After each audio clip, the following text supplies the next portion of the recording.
그래서 오늘은 성경 파노라마 세 번째 시간으로 출애굽기에 관해서 우리 말씀을 잠시 나누겠습니다. 이 시간에, 이 짧은 시간에 출애굽기를 어떻게 읽을 것인가, 오늘 우리에게 하나님께서는 출애굽기라는 성경책을 통해서 무엇을 말씀하시고자 하는가, 그래서 우리는 어떻게 읽어야 하는가, 이 점을 이제 생각해 보는 시간인데, 짧은 시간이니까요, 많은 부분이 생략될 수밖에 없고요.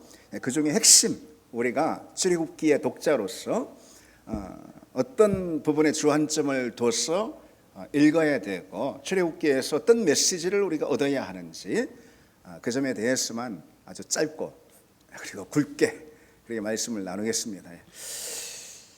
어쨌든 이 시간이 우리 성도들에게 유익이 되는, 성경 읽고 성경을 이해하는 데 있어서 도움이 되는 그런 시간이 되기를 참 바라는 마음입니다.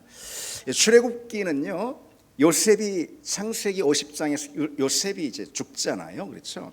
그 요셉이 죽고 오랜 시간이 이제 흐릅니다.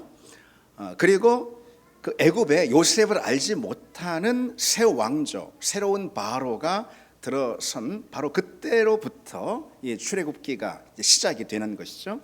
당시 애굽, 그러니까 이집트죠. 이집트 역사로 볼 때 셈족 계열의 힉소스 왕조라고 그럽니다. 이 힉소스 왕조가 이제 쇠하고 물러나고 아주 강력한 민족주의를 표방한 새로운 그런 왕조, 이집트 본토인이 이제 세운 새로운 왕조가 등장합니다. 그게 바로 그 이집트 왕조 역사에서 보면은 제18왕조라고 그럽니다.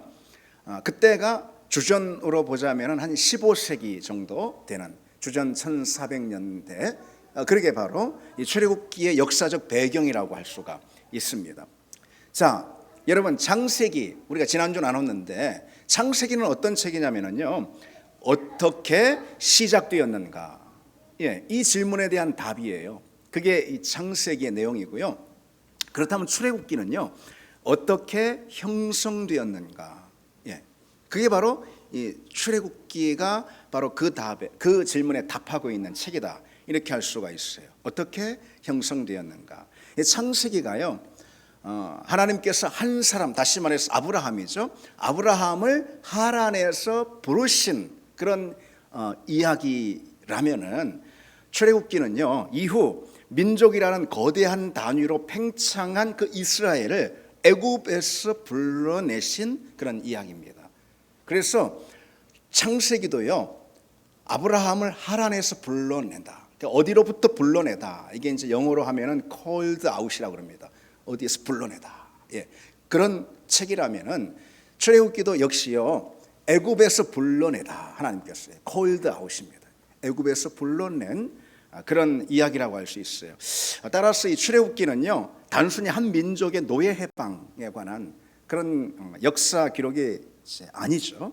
출애굽기는 하나님께서 자기 백성을 세상, 애굽이라는 것은 세상을 의미해요. 죄의 땅을 의미해요. 그걸 상징합니다. 바로 거기에서 구별해내서, 구별하다가 뭐예요? 거룩한 사람으로 빚는 거예요. 구별하다. 그 죄의 땅 애굽에서 구별해내어 가지고 어떻게 그들을 하나님의 백성, 오늘 본문으로 보자면은 제사장 나라인 거예요. 이게 어떻게 제사장 나라로 빚어가시는지 보여주는 그런 영적인 역사, 이게 바로 이 출애굽기라는 거예요. 출애굽기는 그래서 단순히 어떤 탈출기, 출애굽기를 영어로 하면은 엑소더스라고 그러잖아요. 탈출하는, 이 단순히 어떤 탈출기, 그게 아니고요, 죄의 종이었던 사람들이 하나님을 예배하는 예배자로 새롭게 창조되는 그런 거룩한 신분 변혁의 과정이다. 뭐라고요? 거룩한 신분 변혁의 과정이다. 정체성의 전환 과정이다. 이렇게 이제 그거를 소개하는 이 역사 이야기가 바로 출애굽기라는 것이죠. 그런 과정에서 구속사 전체, 구속사라는 표현은요, 하나님께서 창세기부터 저 계시록에 이르기까지 펼치신 구원의 역사, 구원의 드라마, 이걸 이제 구속사다, 그렇게 이제 흔히 표현하는 건데, 우리 성도라면은 뭐 그 정도는 우리가 알고 있어야 됩니다. 어쨌든 성경 전체에서 펼쳐지는 그 구속사 있잖아요. 그 구속사 전체를 관통하는 핵심적인 주제가 있는데 그것이 뭐냐? 구원, 당연히 구속사니까 구원, 그리고 언약, 그리고 임재. 이게 구속사 전체 과정에서 펼쳐지는 세 기둥이라고 할 수가 있어요. 어떤 것이요? 구원, 그리고 언약, 그리고 하나님의 임재. 그게 하나님께서 창세기에서 계시록까지 성경 전체에서 펼치는 그 구속사의 핵심적인 세 기둥인데 바로 그 핵심적인 세 기둥이 어디에서 제일 분명하고 두드러지게 나타나느냐? 어디에서요? 출애굽기에서요. 출애굽기에서. 그래서 우리가 오늘 그런 점들을 좀 간단하게 생각해 보려고 합니다. 이 구속사의 세 기둥에 대해서도 하나하나 좀 낱개로 살펴보면 이제 좋은데 오늘 욕심을 많이 내면 안 돼요. 이 시간에는 파노라마 시간이니까. 자, 그리고 출애굽기에 대해서 한 가지 좀 우리가 더 출애굽기 이해를 위해서요 살펴봐야 될 내용은 모세오경이잖아요. 창출 레민신 모세오경 전체에서의 출애굽기의 의미적인 위치가 어떻게 되는지, 물론 출애굽기는 모세오경에서 두 번째 순서상 그렇게 하지만 의미적인 위치가 어떻게 되는지 좀 생각해 볼 필요가 있습니다. 먼저 여러분, 창세기는 아브라함을 통해서 언약의 씨앗이 뿌려지는 그런 이야기입니다. 그게 창세기예요. 그렇죠? 그런가 하면 출애굽기는요, 그 언약, 아브라함이라는 한 사람을 통해서 하나님의 언약의 씨앗이 뿌려졌어요. 그렇죠? 대표적으로 보여지는 창세기 17장인데 물론 창세기 전체에서 나오는 거지만 어쨌든 그 언약이요 어떻게 실행되는지, 진짜로 어떻게 실행되는지, 하나님이 그 언약을 어떻게 실행하시는지 보여주는 그런 이야기가 바로 이 출애굽기다. 그런가 하면은 그 출애굽기에서 언약의 실행을 위한 도구로 성막이 주어지거든요. 언약 실행을 위한 도구로 성막이 출애굽기에서 주어지는데 이 레위기는, 출애굽기에 이어지는 그 레위기는 바로 그 성막 안에서 어떻게 예배하고 어떻게 거룩을 지킬 것인가를 구체화해 주는 그런 책이 바로 레위기다, 이렇게 말할 수가 있습니다. 출애굽기에서 끝나버리면은 그 언약이 성막을 통해서 어떻게 구체화되는지, 하나님의 언약이 어떻게 구체화되는지, 어떻게 실천적으로 그 하나님의 언약이 그 삶의 자리에 이제 실천적으로 이렇게 진행되는지 알 수 없는 거예요. 레위기가 없으면. 그러니까 레위기는 출애굽기 뒤에 따라올 수밖에 없는 거죠. 자, 그런가 하면은 민수기는요 성막을 통해서, 이 성막은 바로 출애굽기에서 주어진 것이죠. 그렇죠? 그 언약의 그 실행 장소가 바로 이 성막인 거예요. 아주 분명하게 보여주는 장소가 바로 이 성막인 거예요. 어쨌든 그 성막에서 어떻게 예배하고 거룩을 지킬 것인가를 보여주는 것이 아까 뭐라고 그랬죠? 레위기라고 그랬잖아요.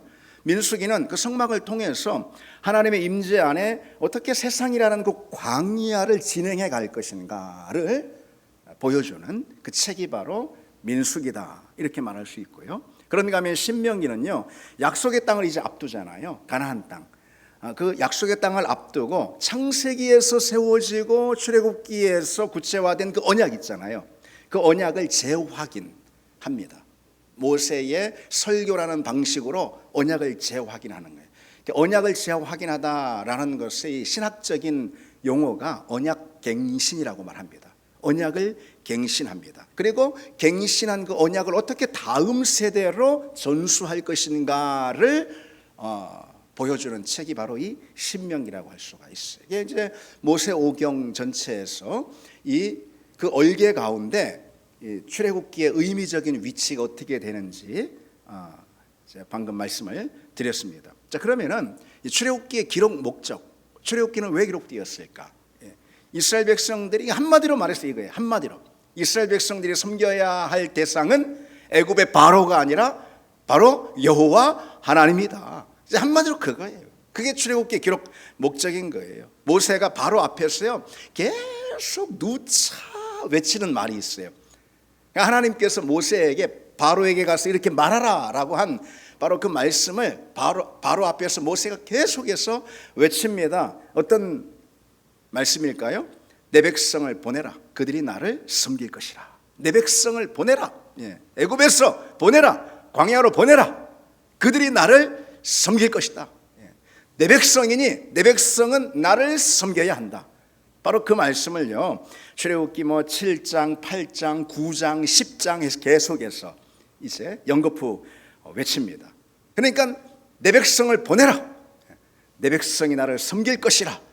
자, 바로 이 말씀이 출애굽기의 키워드다. 출애굽기를 푸는 키워드다. 이렇게 우리가 볼 수가 있습니다. 그러니까 출애굽기 기록 목적이 뭐라는 거예요? 하나님께서 이스라엘 백성들을, 다시 말해 바로의 종, 노예였던, 세상과 죄의 노예였던 이스라엘 백성들을 거기서 뽑아서 그렇게 구별해서, 그래서 하나님을 섬기는 하나님의 백성으로 삼는 그 과정, 그걸 보여주는 것이 바로 이 출애굽기의 기록 목적이다. 이렇게 말할 수가 있어요. 바로의 노예에서 벗어나 하나님의 백성으로 거듭나가지고 하나님의 임재 안에 거하는 거예요. 하나님의 백성으로 거듭났으니 이제는 그들의 삶의 방식이 어떤 방식이냐? 하나님의 임재 안에 거하는 삶의 방식이 된 거예요. 하나님의 임재 안에 거하면서 그분을 예배하는 예배자로 세워지는 것, 바로 그것이야말로 출애굽이다. 바로 그것이야말로 구원이다. 출애굽은 죄에서 해방되는 구원을 말하는 거잖아요. 엑소더스, 죄에서 해방되는. 그러니까 죄의 자리에서 called out, 부르시는 거예요. 불러서 새로운 피조물로 예배자로 거듭나게 세우는 거예요. 그게 이제 출애굽기인데, 그게 바로 출애굽의 목적이고, 그런데 그것이야말로 구원의 핵심이라는 거죠. 하나님을 예배하는 예배자의 삶으로 거듭나는 거예요. 그래서 바로 그러한 것을 보여주는 이제 메시지가 출애굽기의 핵심 메시지인데, 그러니까 달리 말하면 이런 거예요, 여러분. 출애굽기는 구원을 보여주는 거예요. 그렇죠? 애굽의 죄의 자리에서, 멸망의 자리에서 홍해를 건너서, 그래서 가나안으로 가는 구원의 과정, 구원의 여정이잖아요. 출애굽기는 구원의 책인 거예요. 그래서 출애굽기는 구원의 책, 창세기는 기원의 책, 출애굽기는 구원의 책. 그런데 그 구원이 뭐냐? 출애굽기에서 우리에게 말해주는 하나님의 구원이 뭐냐? 뭐라는 거예요, 여러분? 구원이 어떤 문제의 해결이 아니라 주인의 바뀜이에요. 주인의 바뀜. 아까 출애굽기 기록 목적이 뭐라고 그랬어요? 바로를 섬기는 바로의 종들이 아니고 하나님을 섬기는 하나님의 종들, 하나님의 백성이라고 그랬잖아요. 내 백성을 보내라. 그들이 나를 섬길 것이라. 이스라엘 백성들은 하나님이 당신을 섬기라고 출애굽시킨 백성인 거예요. 우리 역시 마찬가지예요. 우리 역시, 그렇죠? 그게 구원의 본질인 거예요. 그래서 구원은 뭐라는 거예요? 문제의 해결, 이게 아니고 주인의 바뀜. 이게 바로 성경이 보여주는 구원입니다. 출애굽기는 구원이 무엇임을 우리에게 분명히 확인시켜주고 있냐면요, 이 구원은 상황의 개선이 아니고 주권의 이전이다.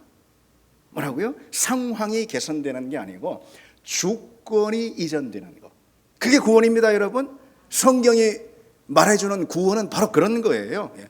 그래서 성경이, 다시 말해 출애굽기가 우리에게 보여주는 구원은 뭐냐? 환경의 변화가 아니라 소속의 변화인 것입니다. 소속의 변화. 예수 믿고 내 환경이 어찌 되고, 뭐 자식이 어떻게 되고, 뭐 건강이 어떻게 되고, 뭐 물질의 환경이 상황이 어떻게 되고, 뭐 그런 게 아니라는 거예요. 그런 게. 예수 믿는 사람은 다 부자 되게, 그러면 다 재벌되고 뭐 다 그러게 해요. 예수 믿는 사람은 막 500년 살게 맨날. 그러니까 아니잖아요, 여러분. 욥기에서 욥만 봐도 알잖아요. 아니, 사도들만 봐도 알잖아요, 여러분. 그런 환경의 개선이나 상황의 변화가 아니라는 거예요. 주권의 변화, 소속의 변화인 거예요. 다시 말해 우리가 하나님의 백성이 됐고, 하나님의 자녀가 됐고, 하나님의 종들이 됐고, 하나님을 섬기는 사람들이 됐다. 이 정체성의 변화, 그게 구원인 것입니다. 여러분, 구원은 뭐라고요? 정체성의 변화입니다. 새로운 정체성, 하나님의 자녀라는, 하나님을 섬기는 종들, 하나님의 종들이라는 그런 정체성의 변화입니다. 그 정체성의 변화는 반드시 뭘 수반하게 되냐면요, 세계관의 변화를, 가치관의 변화를 수반하게 되어 있습니다. 예수 믿는다는 것이 제가 그건 이 강단에서 노상 말씀드리는 거 아니에요. 그냥 교회 댕기는 거 그거 아니라고 했잖아요. 그냥 예배 드리는 거 앉아 있는 그거 아니라고 그랬잖아요. 예수 믿는 것이, 예수 믿고 뭐 천당 가는 거 뭐 그거 아니라고 그랬잖아요, 여러분. 예수 믿는 것은 무엇입니까? 세계관의 변화, 세계관의 변화. 예전에는 예수 믿기 전에는 세상의 논리와 세상의 가치를 쫓아서 살았어요. 이게 좋은 삶이야, 이게 옳은 삶이야, 이렇게 행복해, 이렇게 성공해, 이런 것이 인간다운 삶이지. 세상의 가치와 세상의 논리는 게 나름대로 다 있어요. 그게 뭐. 그러나 거기에서 엑소더스, 하나님께서 거기에서 콜드 아웃, 우리를 부르셔가지고 우리를 어떤 자리로 세우셨어요? 이제 하나님만을 섬기는 하나님 나라의 가치, 하나님 나라의 질서, 성경의 정신, 성경의 세계관, 그것으로 완전히 새롭게 빚어서 거듭난 그런 종들로 우리를 삼으셨다는 거예요. 그게 뭐라는 거예요? 그게 출애굽기가 우리에게 보여주는 구원이다. 여러분, 출애굽기를 통해서 우리는 바로 그런 구원의 메시지를 읽을 줄을 알아야 하는 것이고, 그래야 출애굽기를 우리가 제대로 읽고 묵상하는 것을 할 수가 있습니다. 특별히 여러분이 출애굽기에서 두드러지게 우리가 확인할 수 있는 내용은 뭐냐면은 장소의 변화입니다. 지리적인 여정이 나와요. 그렇죠? 지리적인 여정. 그거에 따라서, 지리적 여정에 따라서 출애굽기가 우리에게 소개하고자 하는 이 구원 있잖아요. 이 구원이 점점 심화되는 것을 우리는 발견할 수가 있습니다. 우선은 애굽에서 홍해로, 홍해에서 광야로, 광야에서 시내산으로, 물론 시내산도 광야 한복판에 있지만 하여튼 그런 장소의 이동을 보여주고 있습니다. 그래서 출애굽기는요, 이 장소의 이동을 따라서 하나님이 우리에게 주시는 메시지가, 특별히 구원의 메시지가 무엇인지, 그 구원의 메시지가 어떻게 강화되는지 우리가 이렇게 주목하며 보는 것, 그게 이제 출애굽기의 어떤 흥미로움이다 이렇게 말할 수가 있습니다. 먼저 1장에서 13장의 장소적 배경은 뭐죠, 여러분? 뭐죠? 이 시간도 조시는 분 안 계시죠? 장소적 배경, 애굽이죠, 당연히 애굽. 그렇죠? 그리고 14장에서 15장, 뭐 이 정도는 아시죠, 그렇죠? 그 배경이 홍해입니다.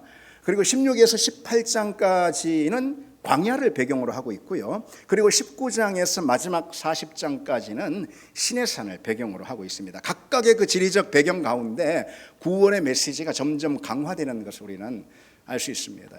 이야기의 큰 흐름에서 이 단락을 좀 구분해 보면은요, 1장에서 18장까지는 전반부예요. 19장에서 40장까지는 후반부.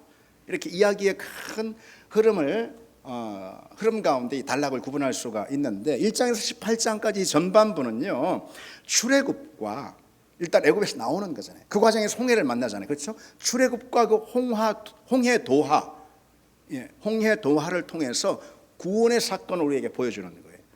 그리고 19장에서 40장까지는요, 장소적 배경이 시내산인데 바로 거기에서 언약 체결과 성막 준공을 통한 하나님의 임재를 기록하고 있어요. 앞에는 1장에서 18장까지는 뭐라고요? 어떤 사건이 일어나요? 애굽에서 나와서 홍해를 건너는 그 사건.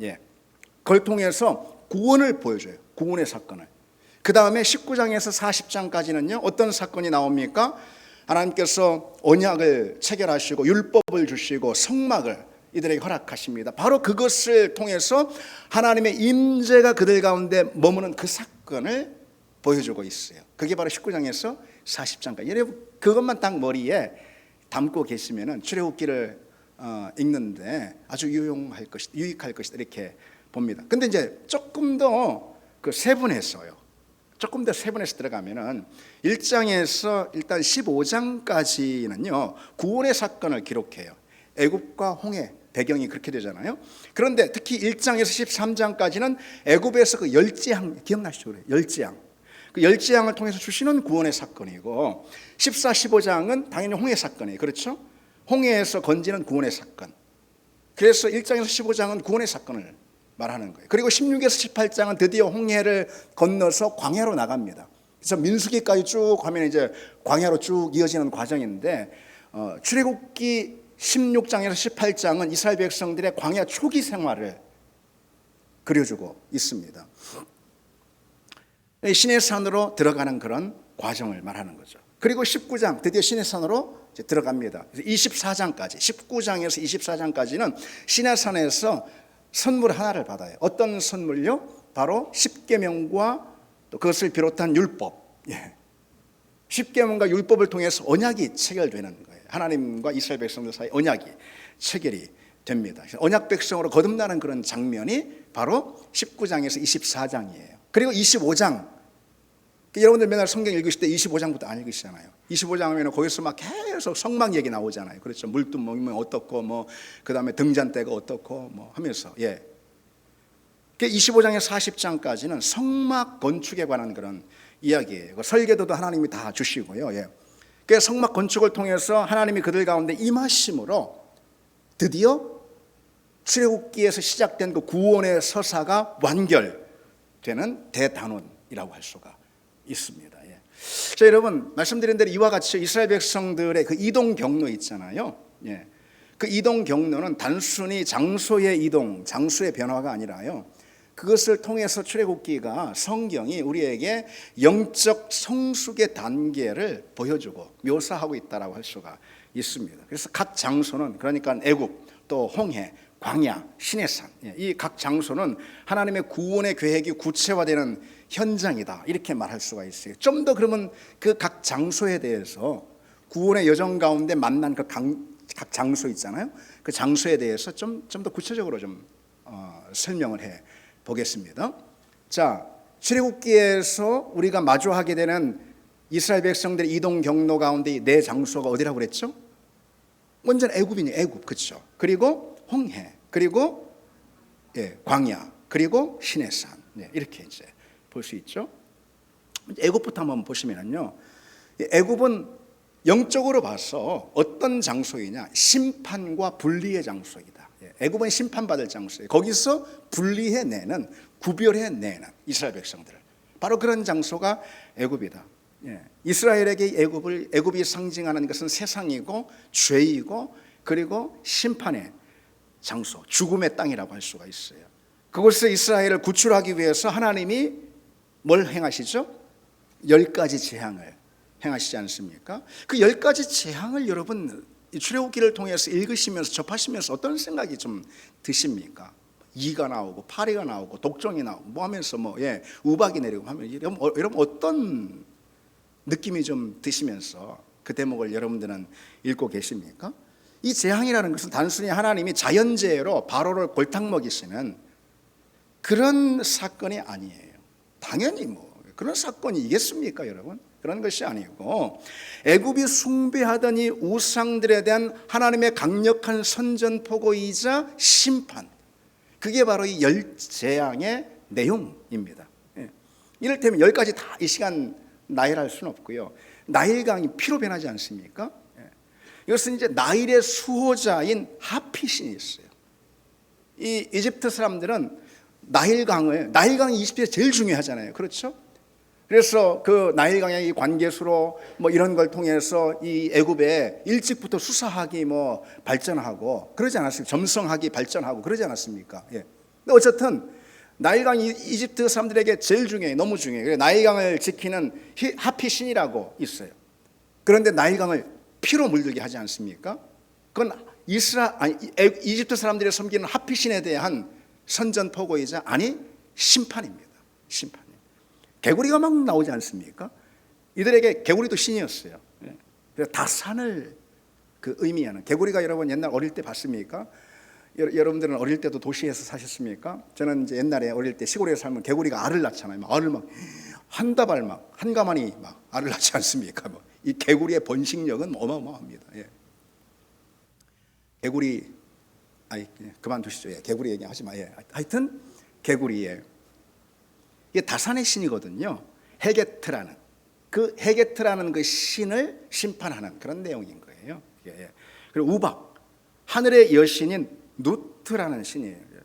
그래서 이 누트라는 하늘의 여신이 하늘을 다 관장하고 있다. 이들이 이렇게 믿는 거예요. 그런데 하늘에서 그냥 우박이 쏟아져 내리네. 하나님이 그 누트라는 신을, 그러니까 애굽을 지키는 하늘의 여신인 누트라는 신을 심판하시는 그런 내용이라는 것이죠. 또 그런가 하면은 태양, 암흑이 찾아오잖아요. 9번째 그 심판으로. 이거는 라신입니다. 예, 여러분 이 정도는 아시죠? 태양신 라라고 그렇게 말하는데 그 태양신 라 최고의 신인 거예요. 바로는 누굽니까? 그 라신의 아들인 거예요. 예, 바로. 그러니까 현존하는 육체를 입은 신이라는 거예요. 바로가. 예, 애굽의 왕이. 그런데 그 바로의 말하자면은 웃기지만 바로의 아버지인 그 라신을 때려버리는 것이죠. 암흑이 임합니다. 그래서 이 10가지 재앙은 뭐냐면은 애굽의 신들이 하나님 앞에서 얼마나 무력한 존재인지 아무것도 아닌 우상인지 아주 신랄하게 드러내는 그런 대목이 이 10재앙이고 그 10재앙을 통해서 애굽의 신들을 그냥 꼼짝 못하게 만들고 다 심판해버리고 하나님께서 이스라엘 백성들을 홍해로 이끄시는 그런 장면이 있어요. 그런데 여러분 마지막 재앙이 더 중요하죠. 제일 중요하죠. 10번째 재앙이 뭐죠? 장자의 죽음 아닙니까? 애굽의 장자를 다 쳐서 죽이지 않습니까? 그게 6월절 사건이라고 그러죠. 이건 출애굽기뿐만 아니라 성경 전체를 관통하는 구속사의 핵심이다. 아까 구속사 말씀드렸잖아요. 그것은 핵심이다. 이 6월절 사건이. 어린 양의 피를 문설주에 바른 집은 죽음의 사자가 지나갑니다. 그것을 패스오버라고 그러고 6월 합니다. 6월. 6월 달이 아니고 6월 지나가다 그런 것입니다. 그래서 이 패스오버 6월절이라 이렇게 말합니다. 죽음의 사자가 어린 양 피를 문설주에 바른 그 집은 지나가는 것이죠. 그래서 이것은 뭘 의미할까요? 훗날 인류를 죄에서 건져내실 예수 그리스도 보혈을 예표하는 상징이다. 그렇게 말할 수가 있죠. 하나님께서는 먼저 그것을 6월절 사건을 통해서 보여주신 거예요. 예수 그리스도 십자가 사건을 보여주신 거예요. 6월절 어린 양의 피는 심판 아래에서 구원받을 수 있는 유일한 길이 뭐라는 거예요. 유일한 길이 뭐라는 거예요. 오직 예수 그리스도 십자가의 보혈이다. 그것을 가르쳐 주는 거죠. 따라서 이 출애굽기는요, 이스라엘이 은혜로 구원을 얻었다는 것을 보여주는 거예요. 이스라엘 백성들이 뭘 해서 선해가지고 의로워가지고선 죽음의 사자가 지나간 게 아니고 단지 뭐 해가지고 하나님이 가르쳐 주신 대로 어린 양 피를 문설주에 바르는 바람에 유월하는 사건이, 죽음의 사자가 지나가는 사건이 벌어졌잖아요. 예. 그건 뭘 말하는 거예요? 은혜로 구원을 얻었다 이걸 말하는 거예요. 예. 그들의 힘으로 그들의 행위로 구원을 받은 것이 아니라는. 그래서 여러분 은혜로 인한 구원은요 신약의 메시지가 아니에요. 로마서의 메시지가 결코 아니에요. 출애굽기의 메시지예요. 구약 성경의 메시지예요. 아니 성경 전체의 메시지예요. 구약은 율법, 신약은 은혜. 천만의 말씀이에요. 구약도 은혜고 신약도 은혜이고요.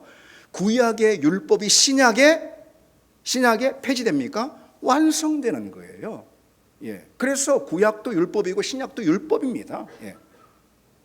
율법은 하나님의 사랑을 이루기 위해서 우리에게 주신 선물이라는 우리가 알아야 하는 것이죠. 단지 그 율법주의적인 바리새주의적인 신앙이 문제라는 거예요. 자, 다시 말씀드려서 은혜로 인한 구원의 사건의 첫 출발은 어디서 나오느냐? 이 출애굽 6월절 사건을 통해서 나온다라는 거. 그게 바로 이 애굽을 배경으로 우리에게 주신 메시지를 할 수가 있습니다. 자, 그렇게 해서 어디로 들어갑니까? 홍해. 다음 장소인 홍해로 들어가잖아요.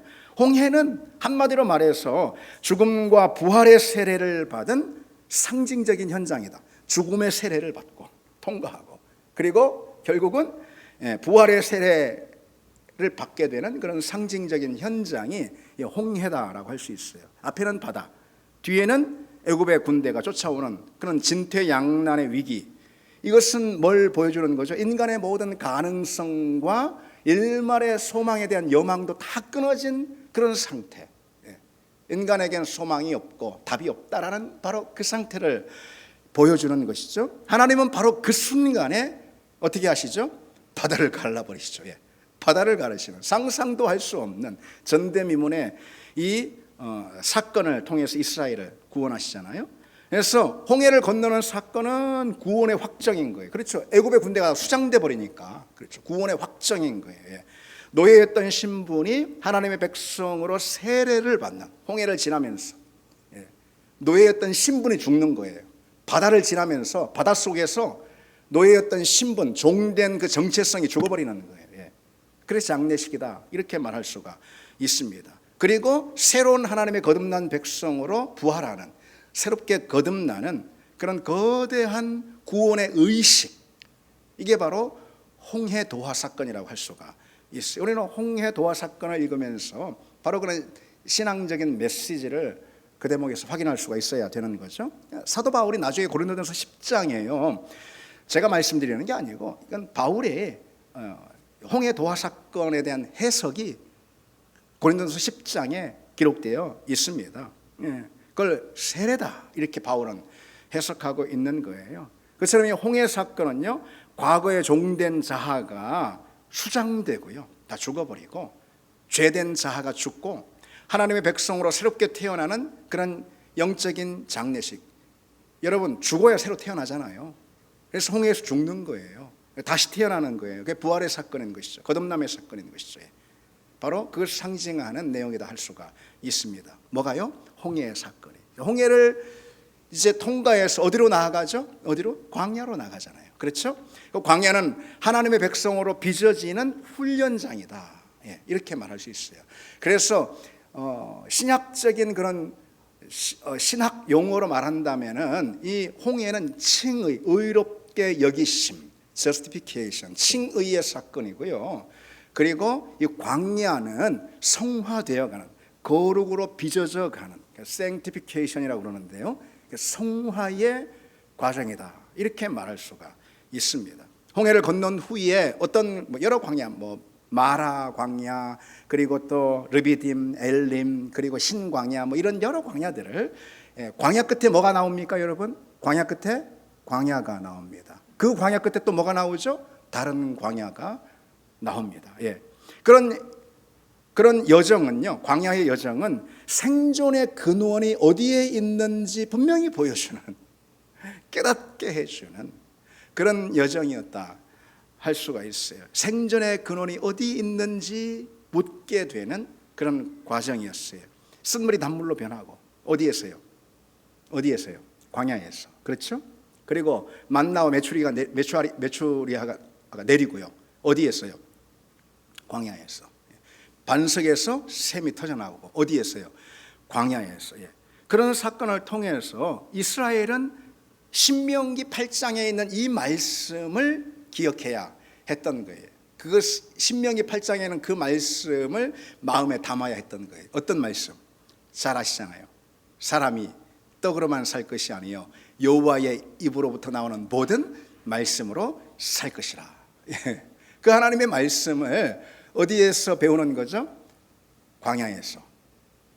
엘림이라는 광야가 끝났는데 이제 광야가 끝이야가 아니에요. 르비딤이라는 광야가 나오는 거예요. 이제 끝인가? 아니에요. 신광야가 나오는 거예요. 끝인가? 아니에요. 바란 광야가 나오는 거예요.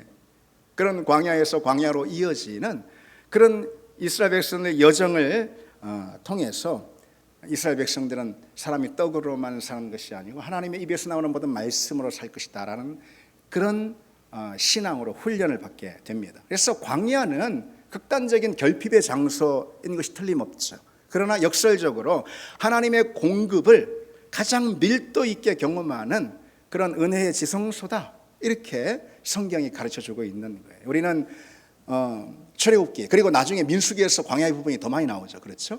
그 출애굽기와 민수기에 기록된 광야의 여정들, 그것을 우리가 읽고 묵상하면서 우리는 어떤 메시지, 성경이 우리에게 강력하게 전달하는 어떤 메시지를 읽을 수 있어야 될까요?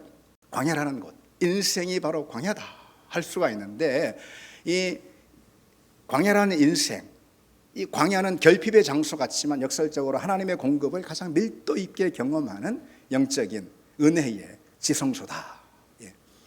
광야에서 뭐가 경험됩니까, 여러분? 은혜가. 거꾸로 묻겠습니다. 은혜와 하나님의 공급이 어디에 있습니까? 어디에 있습니까? 광야에. 광야에 있습니다, 여러분. 광야에 있습니다.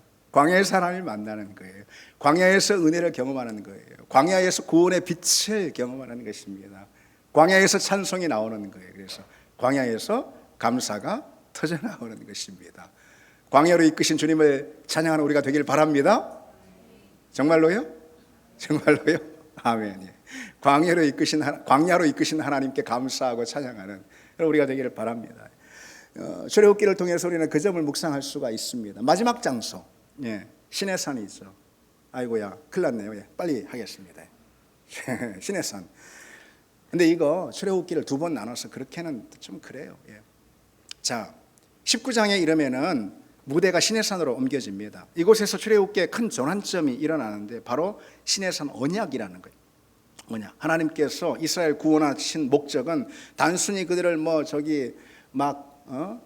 노예 생활하는 거 있잖아요. 힘든 생활, 고된 노동에서 해방하기 위함이 아니라는 거죠. 그들을 하나님의 특별한 소유, 그리고 제사장 나라, 그리고 거룩한 백성으로 삼기 위함입니다. 그래서 출애굽기의 가장 핵심적인 구절이 무엇이냐? 오늘 우리가 읽은 본문이라고 할 수가 있습니다. 세계가 다 내게 속하였나니 너희가 내 말을 잘 듣고 내 언약을 지키면, 그러면 뭐라고요? 너희가 모든 민족 중에 나의 소유가 되고, 소유, 세굴라라는 단어예요. 나의 보물이 되고, 그리고 너희가 내게 대하여 제사장 나라가 되고, 그러니까 하나님과 이방 열방을 연결하는 그런 제사장이에요. 제사장 나라가 되고 거룩한 백성이 되리라. 이제 이게 핵심 구절이라 할 수 있어요. 이 신의 산 언약을 통해서요, 하나님과 이스라엘은 언약 관계가 됩니다. 그래서 하나님은 이스라엘과 언약을 맺으시면서요, 특별히 두 가지 선물을 주세요. 그 언약이 실체화되고 또 구체화되는 선물, 그렇게 될 수 있는 선물 두 가지를 주세요. 어떤 걸까요? 다 아시죠? 하나는 율법이고요, 또 다른 하나는 성막입니다. 그래서 19장에서 24장까지 율법이 주어지는 장면이 나오고, 십계명을 비롯해서, 그리고 25장에서 마지막 40장까지 성막이 주어지는 그런 대목이 나오는 거예요. 자, 먼저 이 두 가지 선물을 간단히 볼까요? 율법, 토라라고 그러잖아요. 신의 산에서 주어진 십계명과 그 십계명을 비롯한 율법은요, 구원을 받기 위한 조건이 아니에요.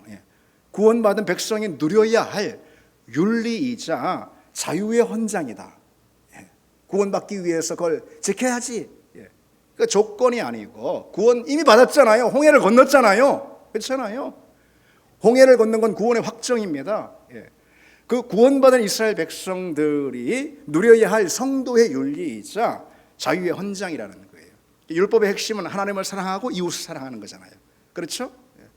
그래서 이것은 이스라엘을 주변 민족의 타락한 문화로부터 지키는 장치인 거예요. 율법이 없으면 어떻게 지켜요?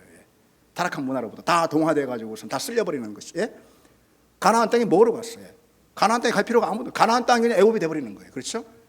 그래서 타락한 문화로부터 이스라엘 백성들, 하나님의 거룩한 백성을 지키는 장치, 이게 바로 율법인 거예요. 그렇게 지켜서 그들을 제사장 나라, 하나님께서 약속하신 대로 제사장 나라, 거룩한 백성으로 삼으시려는 바로 그 구체적인 지침서, 이게 바로 율법이다. 그 율법은 선물인 거예요. 하나님의 사랑을 고백하게 하는. 그렇죠. 율법을 받은 이스라엘 백성들, 율법대로 사는 그들이, 하나님 우리를 얼마나 사랑하시는가, 세상 많은 만방의 민족들 가운데 우리를 뽑으셔가지고 우리를 이토록 사랑하시는구나 라는 것을 율법을 지키면서 이들은 고백할 수가 있었던 것이죠. 다음에는 성막. 성막은 하나님의 임재를 보여주는 어떤 가시적인 통로다, 이렇게 말할 수가 있어요. 하나님의 임재가 보이지 않잖아요. 그렇죠? 성막을 통해서, 성막 위에 떠 있는 구름기둥과 불기둥을 통해서 하나님의 임재를 가시적으로 이들이 경험합니다. 하나님은 하늘에만 계시기를 원하지 않으셨고 자기 백성 안에 오셔서 거하시기를 원하셨어요. 그래서 주신 선물이 바로 성막인 거예요. 출애굽기 마지막 장에 이 어떤 장면이 나오냐면요, 정말 멋진 장면이 펼쳐집니다. 출애굽기 마지막 장, 성막이 다 완성된 다음에 그 성막 위에 여호와의 영광이 가득 찬 장면으로 이 출애굽기가 끝나거든요. 바로 그 장면은요, 타락으로 인해서 상실해. 여러분, 에덴의 타락으로 인해서 상실한 것이 무엇입니까? 하나님과의 교제. 에덴에서 쫓겨나잖아요. 하나님과의 교제를 상실하지 않습니까? 상실된 하나님과의 그 교제가 다시 회복되었다. 이것을 아주 강력하게 보여주는 장면이 출애굽기 마지막 장, 마지막 부분에 하나님의 임재가 그 성전 가운데 가득 임하시는, 다시 말해서 이스라엘 백성들 가운데 하나님이 오셨다, 이걸 말해주는 거죠. 그래서 여러분, 출애굽기의 결론은요, 홍해를 건넜다. 홍해 도화 사건만 우리 기록하는데 그게 아니에요. 출애굽기의 결론은 여호와의 영광의 성막에 충만하다. 이것이 결론이고 피날레라는 거예요. 그러니까 출애굽기의 마지막 장면은 구원의 목적이 무엇임을 분명히 보여주는, 구원의 목적이 뭐예요, 여러분? 애굽의 뭐 힘든 노동에서 뭐 건져, 그게 아니고 구원의 목적이 뭡니까? 하나님과 함께하는 삶. 예, 하나님과 함께하는 삶. 그것이 구원의 목적이라는 것이죠. 여러분, 오늘 이 시대 그리스도인으로서 우리가 특별히 출애굽기를 통해서 어떤 메시지를 얻어야 할까요? 세 가지만 아주 간단히 말씀드리면은 쭉 뭐 지금까지 말씀드린 내용 그 안에 다 포함되어 있지만은 세 가지만 따로 구분해서 말씀을 드린다면은 오늘 우리가 특별히 이 시대에 사는 그리스도인으로서 출애굽기를 통해서 우리가 얻어야 할 메시지, 첫 번째, 죄와의 단절을 연습해야 하는 겁니다. 우리는 홍해를 걷는 구원받은 주님의 종들임을 믿습니다. 그런데 뭐 애굽에 있을 때가 좋았으면서 뭐 애굽의 고깃가마를 생각하고 뭐 거기서 먹은 뭐 양파, 파, 마늘 뭐쩌고 하면서 뭐 이스라엘 백성들 그러잖아요. 예. 그래서 그런 내 안에 남아 있는 그 옛 본성, 옛 세계관, 가치관 이런 것을 벗어내는, 다시 말해 내 안에 있는 애굽을 버리는 연습을 우리가 날마다 해야 해요. 누구를 위해서요, 여러분? 나를 위해서. 살려고. 내 영혼이 살기 위해서. 구원을 지키기 위해서. 예.